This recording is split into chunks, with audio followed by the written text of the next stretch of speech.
Fala galera, estamos aqui começando o segundo episódio aí do nosso Inovação Podcast. A gente fica muito contente com a sua audiência.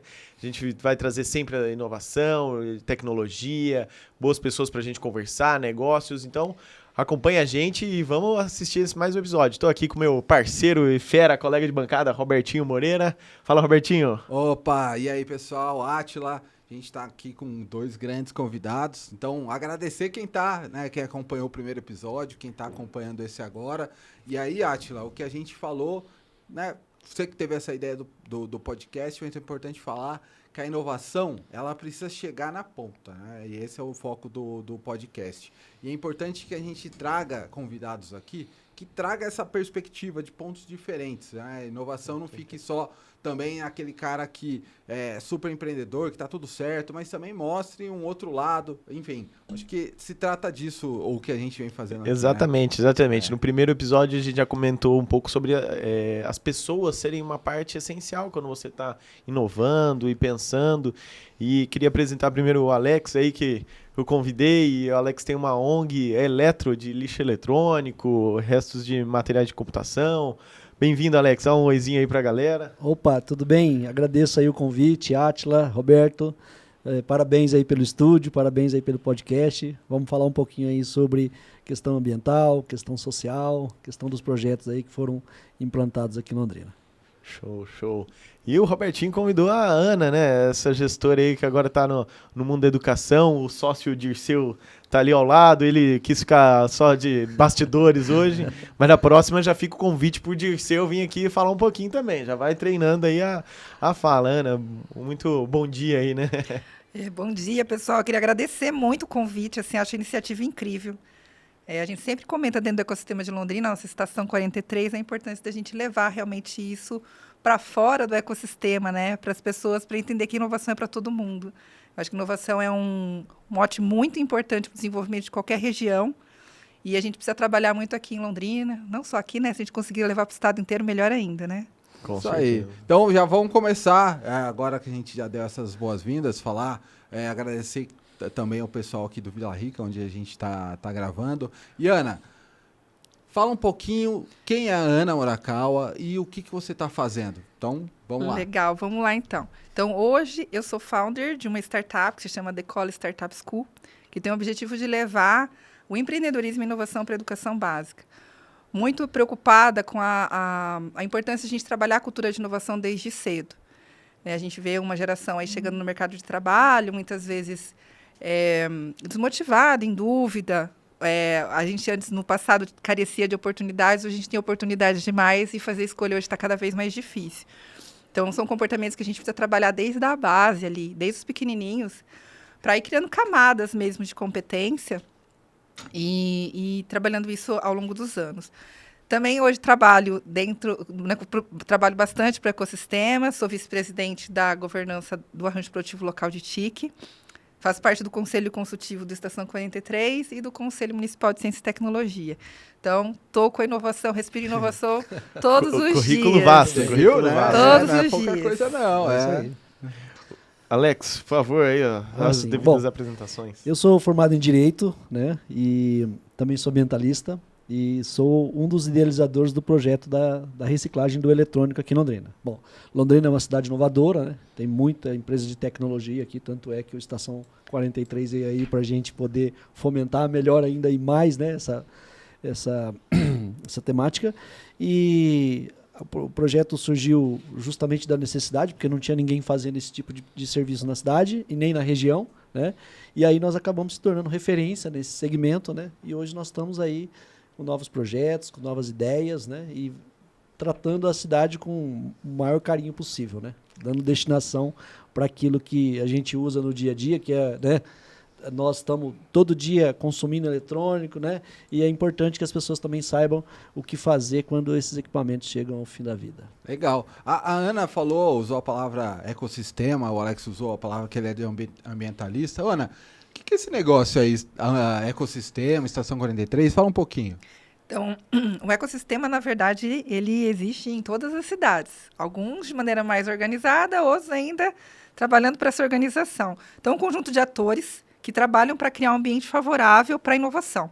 Então, aqui em Londrina, a gente tem esse ambiente muito bem estruturado e hoje ele tem um nome, que é a Estação 43, né? Estação porque remete ao histórico de Londrina, que a gente tem essa história muito pautada na estação, não só rodoviária, na estação ferroviária. E o 43 porque abarca toda a região aqui do DDD 43, né? A gente tem nesse DNA a questão da cooperação, de trabalhar em conjunto. Então, Londrina não está isolada. Londrina é muito mais ampla, né? Não é só os limites geográficos. A gente trabalha muito junto com os outros municípios. Então, a Estação 43 é isso. É um ambiente onde os atores se conectam para construir um ambiente favorável para todos crescerem. Quando você diz ambiente, assim, vamos traduzir um pouco mais para a cidade. Seria as empresas, ou as conversas, as mesas de negociações? São as condições necessárias para que haja um desenvolvimento econômico das empresas e dos empreendedores. E aí a gente está falando de juntar academia, instituições de ensino, está falando de juntar o poder público, a sociedade civil organizada e os empresários. Mas entendendo sempre que o desenvolvimento econômico depende do empreendedorismo e do desenvolvimento empresarial. Então, o empreendedor e o empresário dentro desse ecossistema estão no centro. Né? Não significa que eles são mais importantes, mas o ecossistema entende que toda a cadeia trabalha para gerar mais emprego, para gerar mais negócios, ter mais divisas e a gente conseguir melhorar a questão social dentro daquela região, daquele município. Show. O Alex, quando você foi começar a questão da ONG, isso a gente conversou também no primeiro episódio, se você não assistiu, assista. A gente comentou um pouco da necessidade das pessoas, mas acho que você começou com uma necessidade ambiental que você identificou ali. Como que foi assim, quando você pensou em começar essa... Sim, eu era técnico de informática, então lá em 2007, né, as pessoas já levavam os equipamentos para conserto e já tinha a inviabilidade de consertar os aparelhos e acabava deixando. E aí a gente tinha um significativo volume de material eletroeletrônico lá para descartar. A gente fez uma pesquisa aqui nos órgãos ambientais da cidade, da prefeitura, tal, CMTU, e não tinha ninguém fazendo essa logística reversa. Bom, aqui de Londrina, a Estrada dos Pioneiros era um lixão a céu aberto de eletrônicos. Então lá todo mundo descartava os eletrônicos lá. E eu não sabia disso, né? Daí um dia eu peguei o jornal, tinha uma matéria, né, de um descarte gigantesco lá de eletrônicos. E aí eu falei, olha, se não tem ninguém fazendo, né, então nós temos que achar uma solução e trazer aí a melhoria da qualidade, né? Um produto que é altamente perigoso, né? E aí deu muito certo, que daí a população... eu tive a ideia de constituir a ONG, né, e pedir para que as pessoas trouxessem. Como a gente não fez um estudo de viabilidade profundo para saber se realmente tinha condição de sustentar do ponto de vista ambiental, a gente sabia que tinha porque não tinha ninguém fazendo e os descartes estavam aí a céu aberto. Agora, economicamente, a gente não sabia. Então, a gente pensou o projeto só para Londrina, né? E depois a gente foi ver que os outros municípios aqui da região, né, também não tinham. Entendeu? E aí a gente foi tendo alguns problemas, por exemplo, fomos tirar uma licença ambiental. Então o projeto começou em 2008, em março de 2008, e demos entrada no IAP, né, que na época era o IAP, para poder constituir uma licença para a gente poder trabalhar. As grandes empresas, todas elas exigiam a licença, né? E aí a gente não conseguiu. Por quê? Porque não tinha legislação. Entendeu? E aí a gente veio antes da legislação, em 2010. Quando veio... inovação na prática, né? Inovação na veia. Aí a nossa licença foi tirada. Eu me lembro que um dia eu estava num jantar, daí a promotora do meio ambiente estava lá também, né? E aí ela pediu para mim lá no gabinete dela, tal, e aí ela falou assim, eu precisava da tua licença. E eu tinha um número de protocolo. Poxa vida. Eu tinha um número de protocolo. Daí ela pegou e viu aquilo lá, fazia 1 ano e meio que é protocolo. Então às vezes o cara ligava, né, por exemplo, uma empresa grande ligava e falava, olha, a gente precisa da tua licença, a gente mandava o número do protocolo pro cara acompanhar lá que, né? Uma hora vai. Isso. E aí a promotora pegou e resolveu ligar lá para dizer, olha, vocês precisam emitir a licença dele, já faz 1 ano e tanto que tá aí parado, né? O atendente falou assim, olha, nós não temos legislação para aplicar para ele.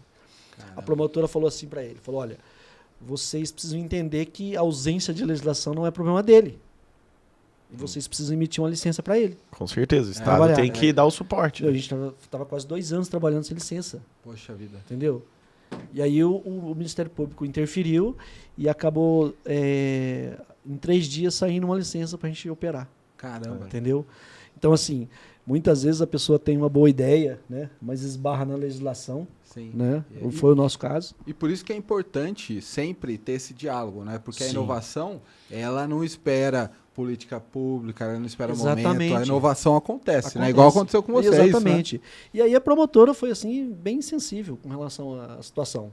Falou, não, nós vamos resolver aqui. Até porque a gente tem um bom relacionamento com o poder público. Prefeitura, Ministério Público, Secretaria de Justiça. Então, são grandes geradores. Um dado interessante para a gente falar aqui é o seguinte, 60% do lixo eletrônico no Brasil está na mão do poder público. 60%? São os geradores. Poxa vida. Seja União, seja Estado, seja município. Então, é um grande gerador.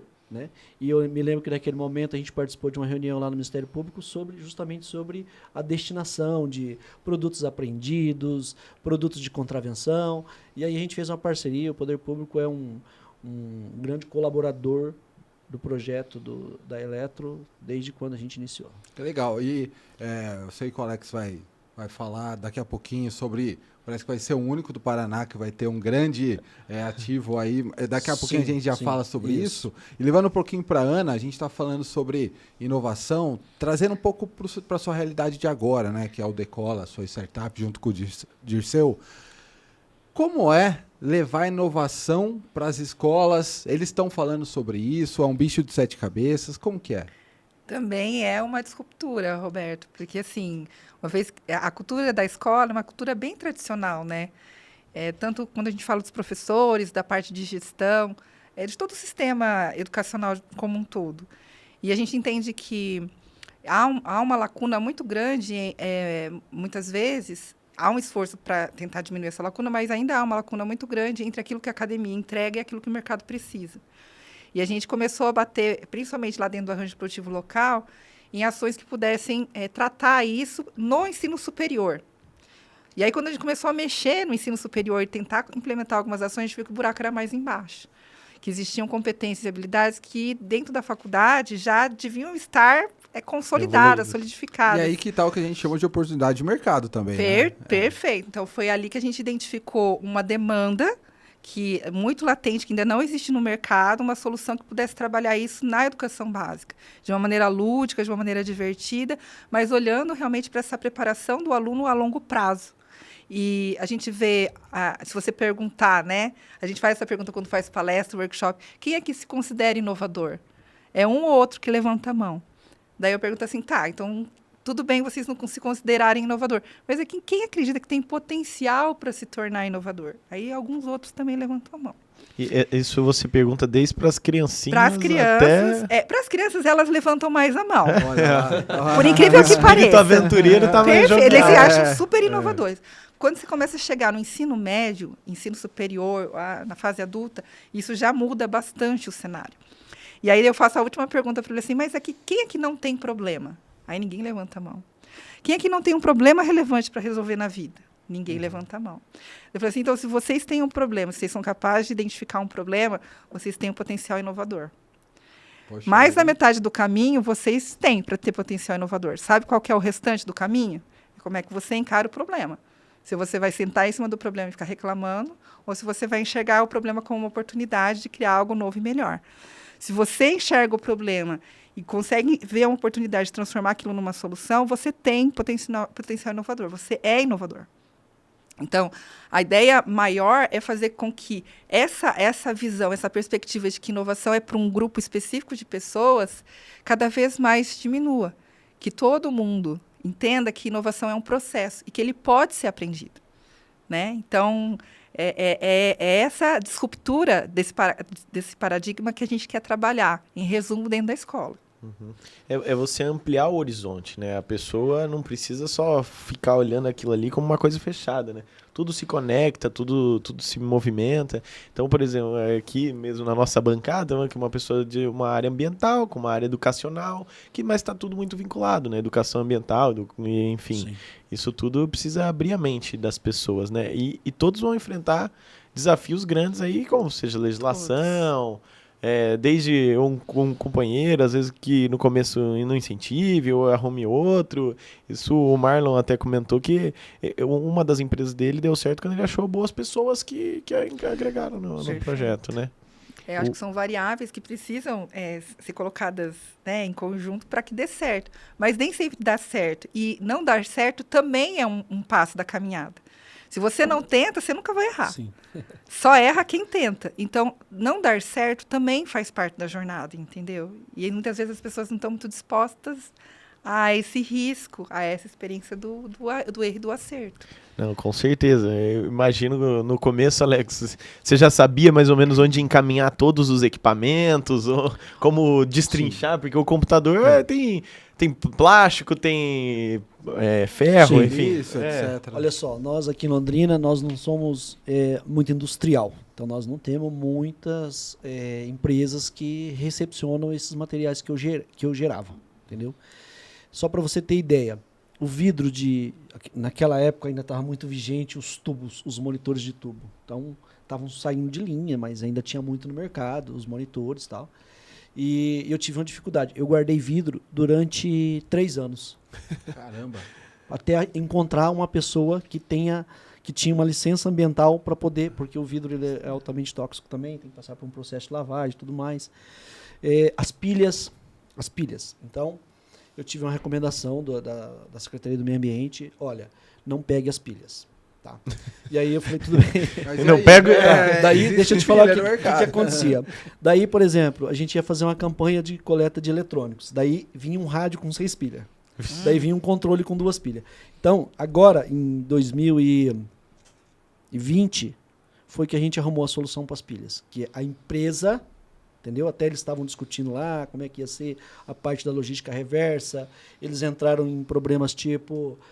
mas as pilhas da China nós não vamos pegar, entendeu? Caramba. Muita pilha chinesa no mercado, entendeu? E aí ficou nesse impasse.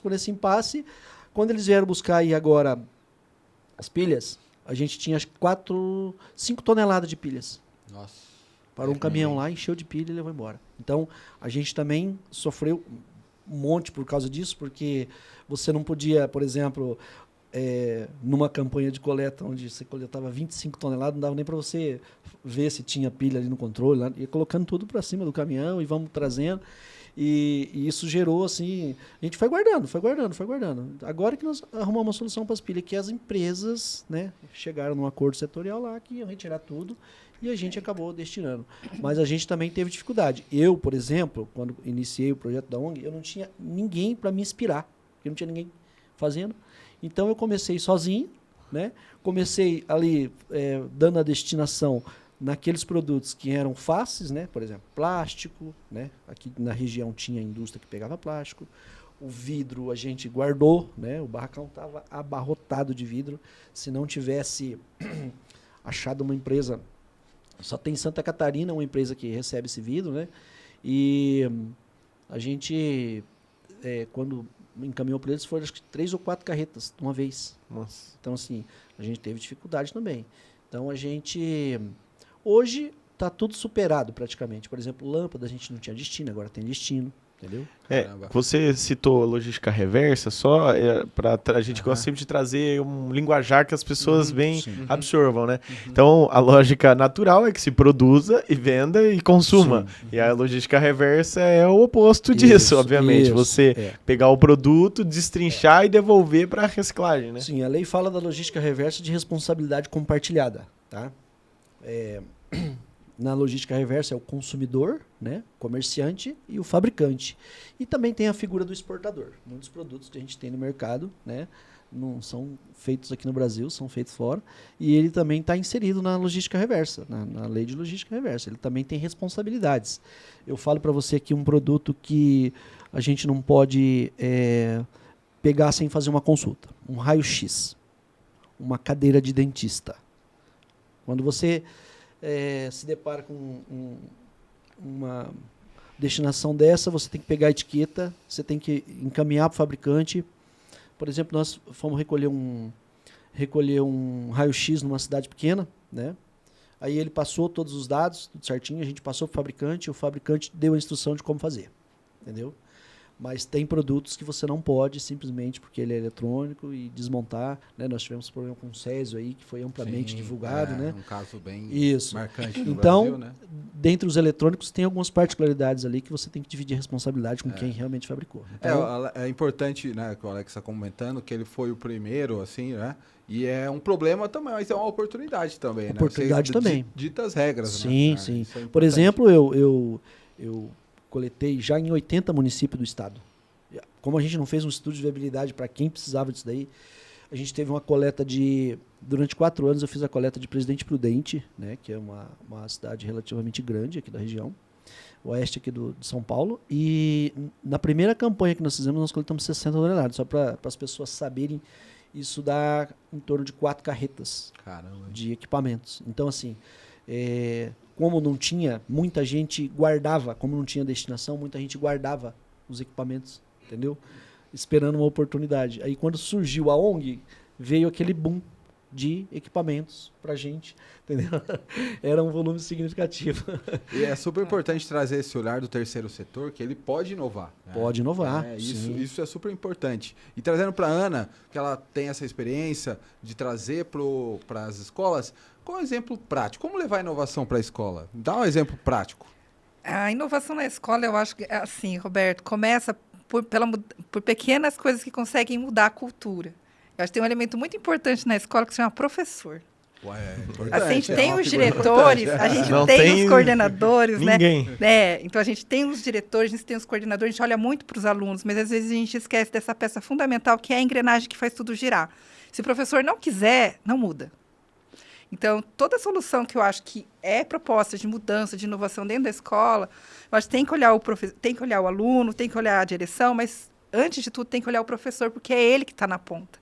É ele que vai fazer a máquina girar. E aí, uma coisa legal que vocês começaram o podcast falando, de inovação muito focada em pessoa, né? Para mim, o conceito de inovação, ele tem muito mais a ver com pessoas do que com tecnologia. Não que tecnologia não seja importante, sou da pele de tique, senão alguém vai me bater aqui. Mas não é isso. Eu acho que a tecnologia ela vem como meio para acelerar e fazer com que as soluções criadas por pessoas alcancem um número maior, tenham um maior impacto.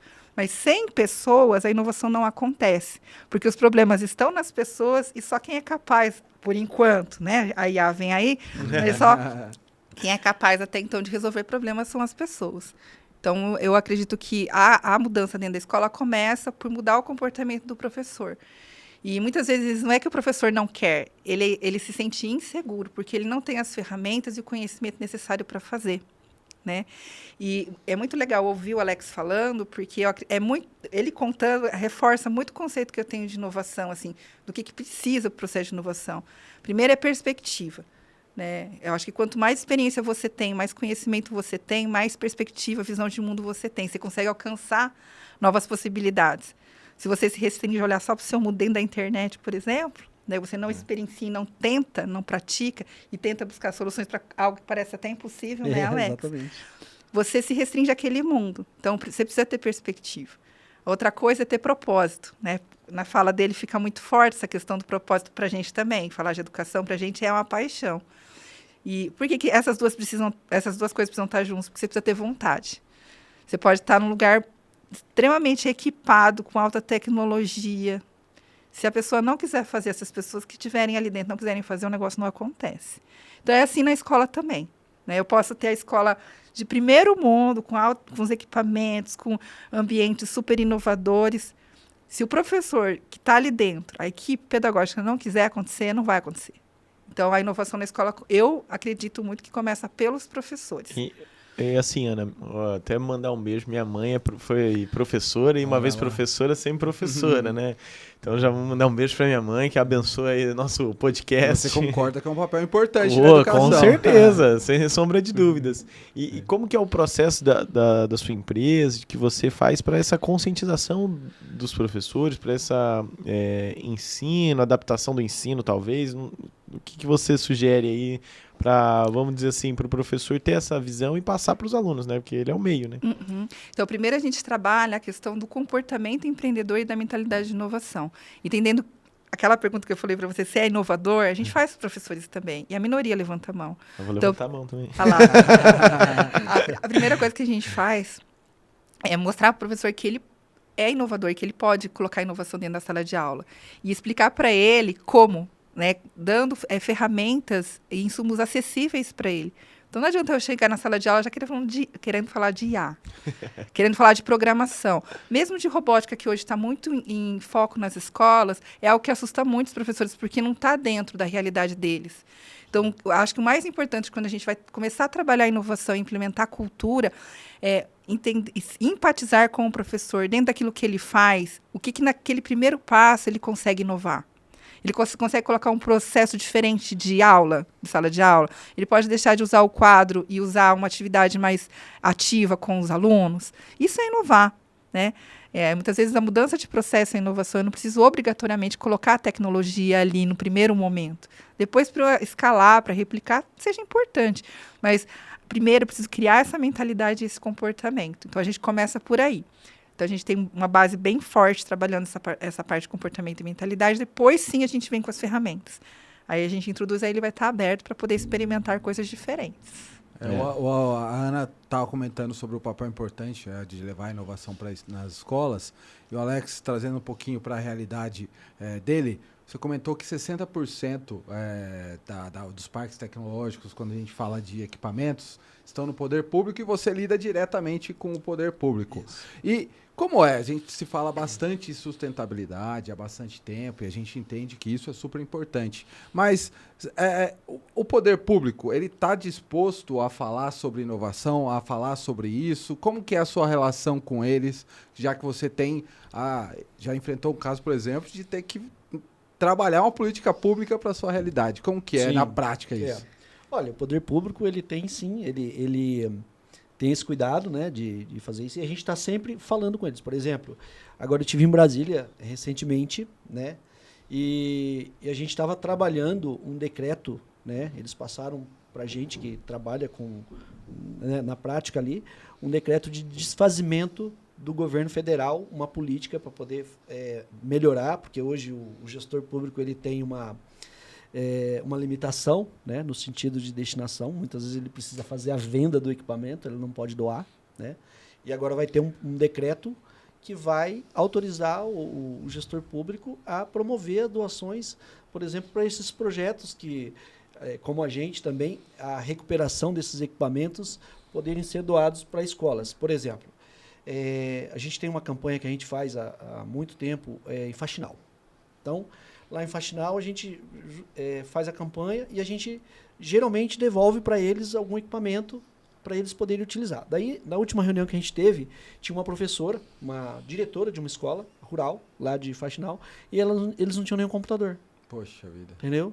E aí, o que aconteceu? A gente pegou, montamos lá uns 3 computadores para ela e mandamos entregar lá para ela. Caramba. Por quê? Você imagina que uma escola não tem computador. E essa parte da recuperação dos eletrônicos que a gente começou a fazer desde o início, né? Então, muitos equipamentos que vêm para a gente é possível ainda reutilizar. Por exemplo, eu tenho um cliente de São Paulo que ele é um banco gigante, e ele manda os equipamentos dele para mim. Então, outro dia ele convidou a gente para ir retirar os equipamentos, veio 800 computadores novos na caixa. Caramba, hein? Entendeu? Aí, o que aconteceu? Desses 800 computadores, a gente separou 80 para doar para escolas. Então, essa parte social de doação, né? Até quando eu estive lá em Brasília, eles falando sobre a questão dos CRCs, né? Eu disse para eles o seguinte, falei, olha, eu já tenho 16 anos que eu trabalho com isso, e os CRCs, eu não sei se vocês sabem, é o Centro de Recuperação de Computadores. Isso que eu ia pedir, SRC, isso. Então. Centro de Recuperação de Computadores. Cada estado tem um. Então, hoje nós temos 18 CRCs no Brasil.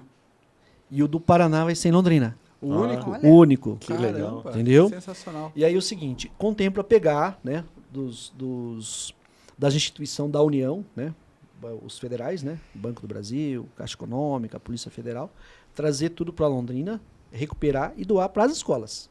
Então, nós vamos ter um volume significativo de equipamentos para poder fazer doação. Inclusive, a prefeitura pode até depois indicar para a gente aonde que tem a necessidade. Porque, assim, o projeto ele tem metas também para ser cumpridas. As minhas metas até já foram passadas. Eu tenho que doar 800 computadores por ano. Poxa, essa meta vai ser difícil, mas acho que você vai conseguir. Então, e aí você não imagina que você possa pegar uma escola que não tenha nenhum computador. Sim. Igual essa que nós E encontramos sabe, no Alex, Faxinal. eu tenho uma conhecida que trabalha com inovação nas escolas, que talvez possa ter.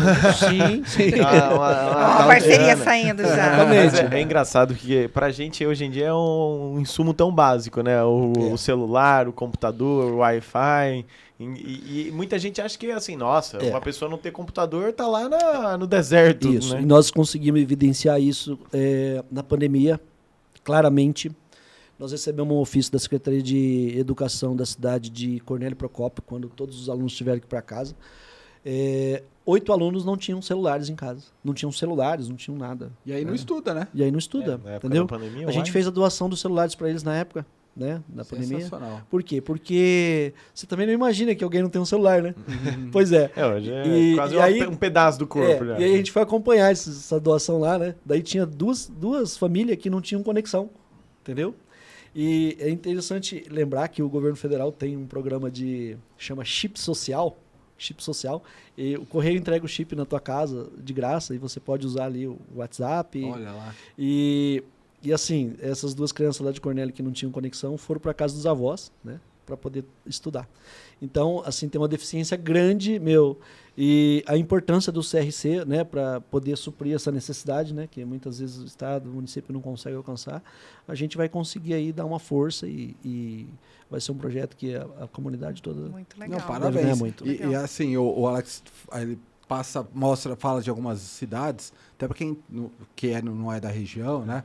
Londrina, ela está localizada no norte do Paraná, é a 4ª maior cidade do sul, né? E ele falou de algumas cidades aqui, Faxinal, né, no entorno, são Cornélio cidades aqui no Procópio, entorno, tudo da região do norte. Sim, assim, sim. Exatamente. Eu já coletei em mais de 80 municípios, né? Como a gente não fez estudo de viabilidade, não tinha um raio de atuação, então foram chegando os municípios de todos os lados. Então nós já fizemos coletas em Maringá, coleta em Presidente Prudente, em Ponta Grossa, em Curitiba. Então a gente teve atuações aí, boa parte do estado. Entendeu? Coletando significativo. Eu falo muito antes da pandemia que antes da pandemia coletava em torno de 60 toneladas de lixo por mês. Nossa. Entendeu? A ONG tinha 22 funcionários. Depois da pandemia, claro, tudo mudou, né? O poder aquisitivo das pessoas mudaram, as pessoas perderam emprego, as pessoas perderam a condição, né, de aquisição. E hoje coleta em torno de 25 a 30 toneladas. Olha, mas é coisa E tem, pra 11, caramba. e tem 11 funcionários. Então, Não cortou dá pra carregar na sacolinha do supermercado. então cortou pela Exatamente. metade praticamente aí o efeito da pandemia que o efeito trouxe. E você vê assim que é toda uma rede de pessoas que está envolvida, né? E aí, Ana, tem os alunos, tem os professores, tem a coordenadora, tem a família. É como você citou no começo, um ecossistema, mas é importante fazer, assim como o Alex faz, esse trabalho social com a família, com as pessoas, para a informação ir se espalhando, e um passando para o outro. Perfeito. Quando você faz a gestão lá escolar e tudo, você também tem esse contato com, acho que, a Associação de Pais e Mestres, como que é tudo isso? É isso aí, a gente também trabalha sempre com essa visão de ecossistema. Então, vou contar um caso, né? Nós somos responsáveis hoje por executar um programa do Sebrae que se chama Desafio Level Up. Esse programa, ele já atendeu mais de 3 mil alunos em 1 ano e meio, mais ou menos. E tem uma região lá de Guarapuava que nós fizemos 100% em escolas públicas. E surgiram projetos muito bons, alguns premiados, inclusive, depois em outros hackathons de adultos, que não eram da educação básica. E aí eles se viram dentro de um baita problema, que aí a gente ainda foi culpado. Que a gente criou o problema e a gente está ajudando a resolver. Isso é importante. Que esses alunos, essas equipes que ganharam a premiação e que têm potencial de mercado essas soluções, não tinham assistência, não tinham suporte. Lá em Guarapuava tem o Silatec Park, um programa dentro deles chamado Celeiro da Inovação, mas eles não tinham um programa para atender a educação básica. E aí, o que eles falaram assim, Ana, olha só o que aconteceu. A gente plantou a semente, né, junto com o Sebrae, despertou o empreendedorismo e inovação e as famílias vieram nos procurar para saber como dar suporte para esses alunos. Porque vocês deram uma perspectiva de vida para eles que eles não imaginavam que eles poderiam ter. Sensacional, hein? O pequeno Bill Gates está lá na casa dele agora e os pais precisam dar um jeito, Você já né? ouviu falar da palavra da inovação? Aí picou o bichinho. Olha, assim, foi fantástico. Foi uma semente que agora está crescendo e dando frutos mais rápido do que a gente imagina. E aí a gente está criando uma estrutura para poder atender esses jovens de educação básica. Até é algo que a gente precisa trabalhar com as incubadoras de ensino superior, que a maior parte delas estão dentro das universidades, para que elas se preparem também para receber esse público. Tem projetos muito bons feitos por jovens ali que ainda não entraram no ensino superior e que podem virar negócios bem promissores aí na área de inovação. E aí a tua pergunta, né? A gente procura sempre olhar o ecossistema como um todo, envolver os pais, os meetups que a gente faz, os meetups, os encontros, né? As reuniões. Isso, meetups são encontros. Isso. Os encontros que a gente faz, a gente não chama só os alunos, a gente chama alunos, professores, pais, atores do ecossistema, para que tenha essa troca. Como eu falei para você, inovação é feita de perspectivas, né? Então, às vezes eu estou na área de inovação bebendo isso todo dia. O pai que está ali de fora está vendo de uma outra forma, mas que traz variáveis que eu não estou enxergando. A escola, o aluno, os funcionários da escola. E aí é muito legal também trazer essa questão da carência da escola pública, muitas vezes, que dentro desses desafios, para a gente ficou muito evidente que a gente fez tanto escolas públicas quanto privadas. Na pública, o quanto eles têm sensibilidade em relação ao problema, mas o quanto ainda a falta de perspectiva dificulta eles alcançarem algumas soluções em termos tecnológicos. Por outro lado, a escola privada, como ela tem mais acesso, né, às soluções tecnológicas, eles são muito bons em buscar soluções, mas que às vezes não se conectam tão fortemente com o problema, né? Porque quanto mais relevante, mais impactante é o problema, mais chance você tem de pensar em inovações. Então, acho que se a gente conseguir juntar esses dois mundos, que é o nosso próximo desafio, seria fantástico. Ana, esse trabalho com o Sebrae, né, que vocês vêm fazendo com o Sebrae é sensacional. Eu tive na banca, inclusive, foi sensacional, foi muito bom mesmo. E até puxando o que o Alex tinha comentado sobre doar celulares para alunos da escola pública. Eu venho de escola pública e já estudei em várias, e algumas em lugares muito violentos, né? E levar a realidade da inovação para esses lugares, no qual, na prática, os professores, os alunos, eles estão mais pensando na sobrevivência deles, porque é uma realidade violenta. E Ana, como que é assim, o trabalho que o Alex vem fazendo, e com o CRC implementado agora, ele vai potencializar, levando equipamentos para a escola pública, mas hoje, essas escolas, vamos falar da escola pública agora, nessa realidade um pouco mais violenta, tá? Eles estão, de fato, propensos ao falar de inovação ou eles estão preocupados sobre outras coisas? Vou falar mais desse recorte, Roberto, da periferia da periferia, assim. O que eles querem é alguém que dê a mão. Você sente, quando você vai na escola, parece que eles estão com a mão levantada, assim, para alguém puxar. Sabe? Essa é a sensação que a gente tem quando a gente vai para essa escola pública muito carente. Quando a gente foi fazer, teve uma nesse último ciclo, e que tinha acabado de acontecer um episódio de violência dentro da escola. Inclusive, 2 alunas durante o evento foram levadas para a delegacia. Poxa. Por causa de um evento que tinha acontecido no dia anterior. Né? E aí uma das soluções que eles pensaram foi em como combater a violência na escola. Como eu consigo? Porque essa é a dor que eles estavam vivendo. Né?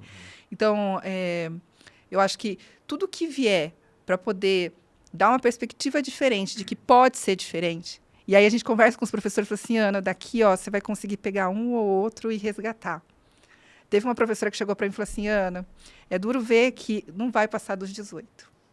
Sabe? Diante da realidade que eles estão vivendo. Quando eles veem uma possibilidade de esperança, de tirar eles dessa realidade, de mostrar uma realidade diferente, eles agarram. Eu vejo um comprometimento muito grande quando eles conseguem dizer, primeiro, eles precisam enxergar, eu posso. Se você vai lá e fala de um jeito que, o que essa mulher está falando aí de inovação? Não é para mim, não. Falando de tecnologia, eu nunca vou chegar nisso. Quando você alcança eles e consegue convencer de que é para eles, aí eles levantam a mão e aí você puxa.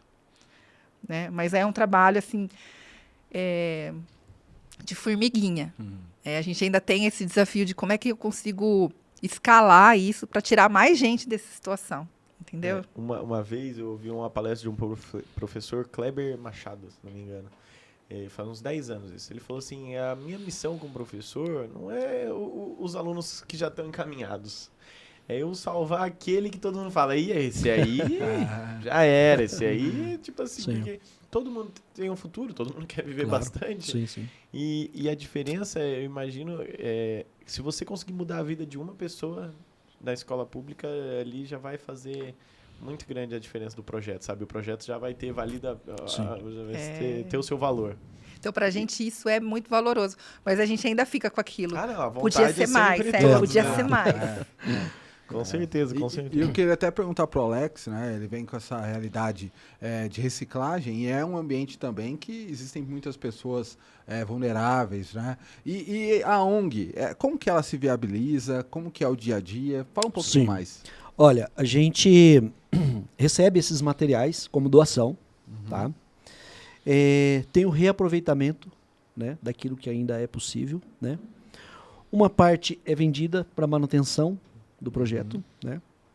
E outra parte é aquela que não é reaproveitada, que é uma das curiosidades que as pessoas têm, né? O que faz, né? Desmontado, transformado em matéria-prima e encaminhado para a indústria. Fazendo Olha lá, com isso, então ele retorna para a produção. retorna para a produção, entendeu? Então sempre foi desse jeito.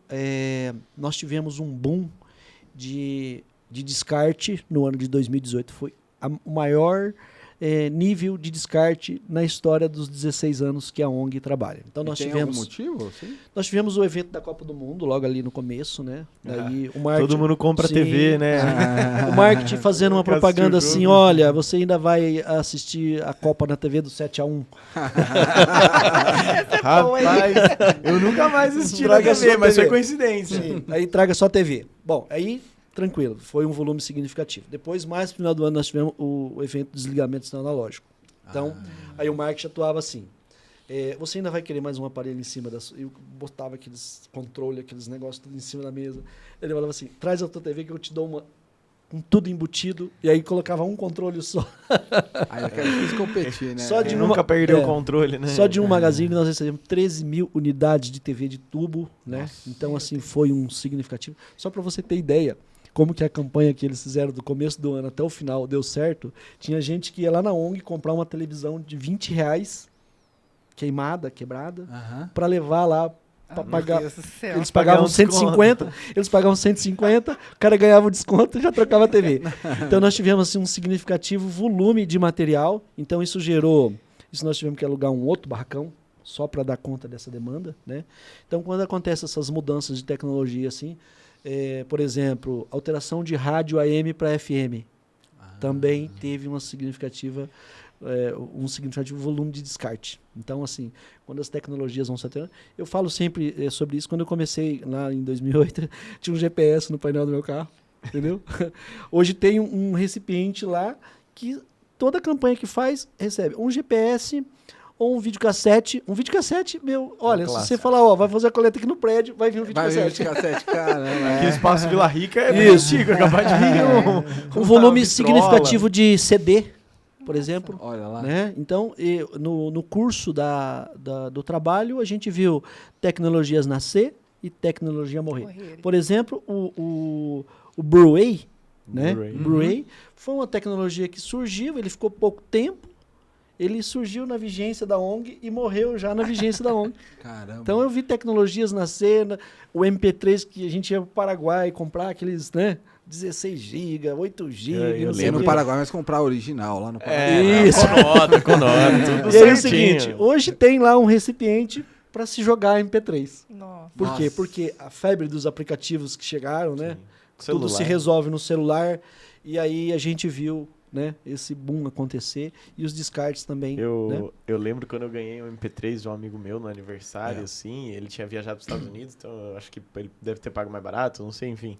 Daí ele me deu e todo mundo ficou tipo, olha, um MP3. E você pensar que eu podia ouvir 10 músicas lá 2018 coletou mais lixo eletrônico do que no primeiro ano de trabalho da ONG. Meu Deus. Entendeu? Olha lá. 2018 foi o boom. É engraçado essa história. O meu primeiro salário, Eu gastei quase que 100% para comprar um Discman. E eu adorava, só que ele consumia tanta pilha que ele inviabilizava. Então era caro ouvir música naquela época. Porque você cada 10 músicas era uma pilha de 15 reais. Exatamente. E na época não tinha, por exemplo, o Alex lá, eu nem sei o que acontecia. Por isso que é super importante o trabalho que ele faz. E hoje nós estamos vivendo o boom do descarte das impressoras. Entendeu? As impressoras hoje elas ficaram praticamente inviáveis. Por quê? Você vai lá trocar um cartucho, você vai lá trocar um toner, às vezes você vai comparar o preço da impressora. Aí essas empresas, várias empresas surgiram no sentido de locar, né? Então às vezes quando o cara chega lá para descartar, ele descarta 100 impressoras. Então hoje nós vivemos o boom do descarte das impressoras. E até perguntar, então, assim, ó, na prática eu gostaria que você perguntasse. A gente vai trazer aqui muitos empresários, no outro episódio tinha que quando pensa em inovar, o pessoal não pensa muito no destino final do produto que eles estão criando, eles só pensam na produção. Sim. Os empresários aqui que você lida nos municípios, eles estão de fato pensando nisso, estão descartando em qualquer lugar? Como que é? Olha, eles são responsáveis. Olha? Sim. Eu atendo vários empresários, muitos empresários da área de tecnologia que entregam material lá. Grandes indústrias. Mas, assim, muitas vezes eu até entendo, por exemplo, nós consumimos eletrônico, a gente vem consumindo, né? E a ONG ela serve de estímulo, né? Muitas vezes, eu vejo sempre aí, né? A gente viu aí nos noticiários, dengue, lixões a céu aberto, gente morrendo e tal, né? Às vezes você passa num lixão, você vê lá um sofá, por exemplo, um colchão, né? Onde que o cara descarta isso? Então, muitas vezes, a população ela não tem aonde descartar, entendeu? Uhum. E aí ela acaba jogando em qualquer lugar. Quando a ONG surgiu, ninguém tinha onde descartar. Sim, exatamente. Entendeu? E aí é o seguinte, quando você abre um projeto dessa magnitude, né? Aí você, primeiro que você se destaca, porque você é um cara que está, né, fazendo uma coisa que ninguém faz. E aí é o seguinte, os empresários, todos eles, quando viram que a gente fez esse projeto da ONG para poder arrecadar, todos eles, sensivelmente assim, começaram a enviar o material e passando pela sobrevivência da ONG, isso veio a contribuir, o projeto cresceu e a gente está aí até hoje, inclusive com novos projetos que a gente vai promover, né, para poder melhorar a qualidade de vida cada vez mais. Isso é igual quando a gente citou uma vez, o pão não chega misteriosamente na padaria. Ele não vai flutuando e aparece lá, essa geração espontânea. É assim, quando você joga algo no lixo, ele também não desaparece. Ele vai para algum lugar. Então as pessoas têm que ter essa consciência, né? E uma consciência aí que eu já vou deixar de mote para nova inovação. É o lixo espacial, né? Sim. Hoje, cada vez mais, o planeta tem um lixo espacial até já, que está crescendo. E ninguém tem noção. Ninguém olha para o céu tá azul, tá bonito. Mas ninguém imagina que tem satélites desativado lá em cima, coisa assim. Então, acho que a gente ter consciência de que as coisas não vão desaparecer. Assim como chega, não desaparece. Então, tem que ter um descarte correto, um reaproveitamento. Exatamente. Porque a população só aumenta. Né? Mas o que eu tenho para dizer da população em geral, dos empresários, é que são responsáveis. São responsáveis. O próprio poder público, as prefeituras de todos aqui da região, da região metropolitana aqui de Londrina, todos eles procuram a gente para fazer as campanhas e tal. Eu vejo assim que esse incentivo ambiental que a ONG, né, surgiu para fazer, eles têm respondido à altura. Maravilha. Aí, essa parte da sustentabilidade é super importante e trazendo um pouco para a Ana, a realidade nas escolas, tanto como falei, né? Eu trago mais para o público, porque são escola, né, onde eu estudei. E como que é o dia a dia nas escolas? Porque eu já passei um pouquinho, que eu não vou mais nas escolas aí, mas no dia a dia hoje, o aluno, a gente fala muito do aluno da geração neném, né? Que o pessoal não quer nem estudar, nem trabalhar. Mas você está, na minha visão, trabalhando com esse pessoal que pode virar ir para essa próxima fase. Qual que é a realidade hoje do estudante, tanto da pública quanto da privada, tá? Eles estão, esse trabalho de ecossistema, eles estão atentos? Como que é na prática isso? É legal assim, né, que muitas vezes eles não têm a possibilidade de ter isso na prática. Mas a internet, o marketing, como você falou, ele é muito forte. Então, quando você vai nas escolas, por exemplo, nesses desafios que a gente fez, esse ano nós falamos sobre os ODSs. E a maior parte das temáticas que foram escolhidas pelos alunos giravam em torno das mudanças climáticas. Então, só para os Objetivos de Desenvolvimento Sustentáveis da ONU, né? Os 17 metas que foram definidas lá em 2015 e que nós deveríamos estar próximos a alcançar até 2030, mas estamos um pouco pelejando aí ainda. Mas quando a gente vai com essa temática para dentro da escola, eles se identificam muito, eles querem ajudar. Só que o como é que você vê assim que eles... por exemplo, né, a gente foi na região de Apucarana, ali a gente sabe que tem um problema bem grande de descarte de tecidos, né, porque é uma área que tem indústria de confecção. E aí uma das equipes queria falar da poluição na Amazônia. Eu falei assim, gente, mas por que você... Legal falar, né, eles terem entendido a importância disso, mas por que eles não falam do problema regional, da comunidade? E aí você evidencia a questão... A internet fala, eu sei a teoria, mas como é que eu coloco isso em prática na minha comunidade? Esse exercício é importante. Eu acho que a gente tem que pensar global, mas a gente tem que agir local. Então, isso a gente fala muito para eles. Mas eles estão muito abertos para isso. Essa nova geração, eles têm uma proximidade grande, uma simpatia grande com a temática. Eles só não sabem ainda o como. Né? E acho que é nesse papel que a gente tem que atuar. E fora o dia a dia da escola, assim, você acha que tem alguma... Não, eu vou falar tarefa de casa, né? Porque é o que lembra quando você levava para casa. Mas tem alguma missãozinha, alguma meta que você passa para eles? Como que funciona, assim? O que a gente procura levar para eles é assim, o que vocês aprendem, tentem aplicar na realidade de vocês. Então, quando a gente está falando de problemas ambientais, o que acontece na sua casa? Como é que você descarta o seu lixo, né? Como é que teu vizinho está fazendo, tua vizinhança está fazendo? O que você pode fazer para melhorar ao redor ali? Começa por ali. E é o que a gente faz nas startups. A gente começa com o que tem, né? Essa é a realidade. Começa com o que tem. Depois a gente vai ampliando. Porque se a gente não começa de alguma forma, a gente só vai ficar na fala, no discurso, na retórica, né? E não vai para a prática. Então, a lição que a gente dá para eles sempre é o que é que você vai fazer no dia seguinte. Você apresentou esse projeto bacana, o que é que você vai fazer no dia seguinte?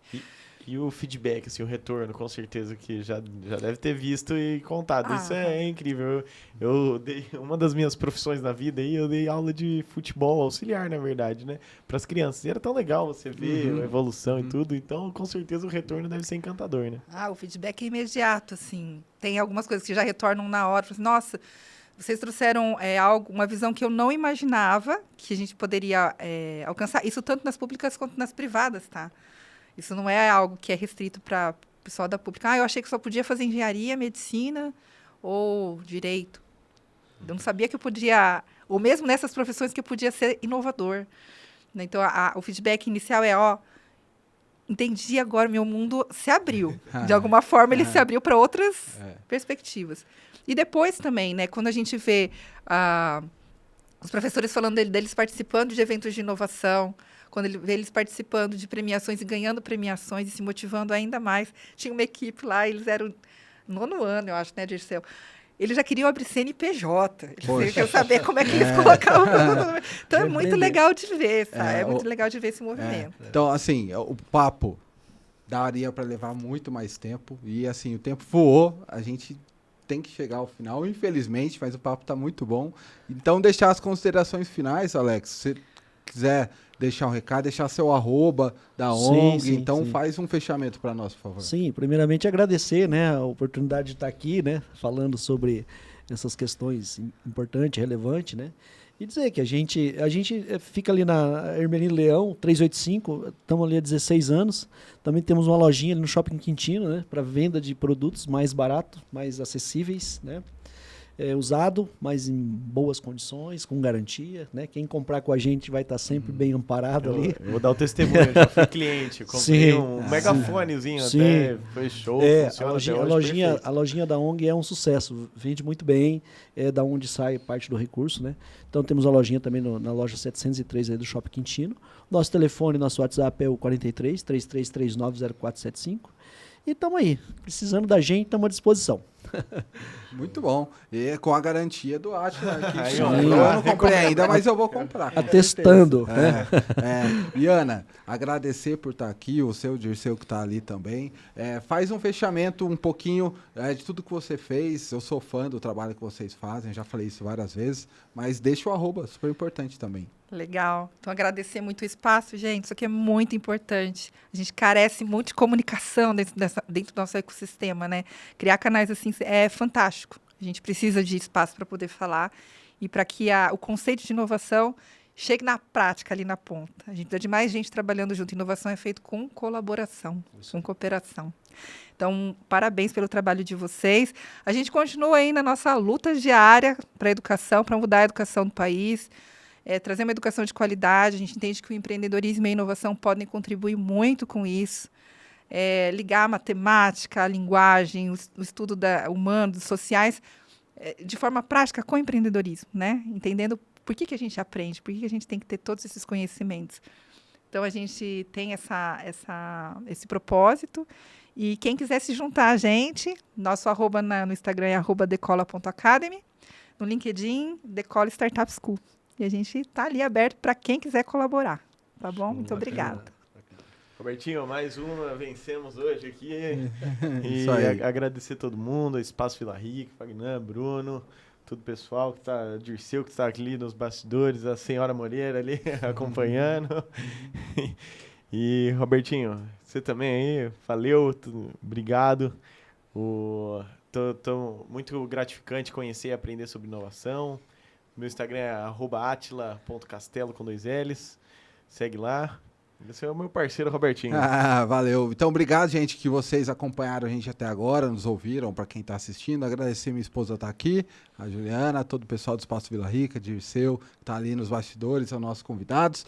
E seguem a gente que no próximo episódio vai ter muita gente bacana também. Então, me segue lá, @rob.moreira. Acho que é isso, né, Átila? Com certeza, gente. Muito obrigado. Sucesso para vocês. Sucesso. Para todo mundo. Sucesso.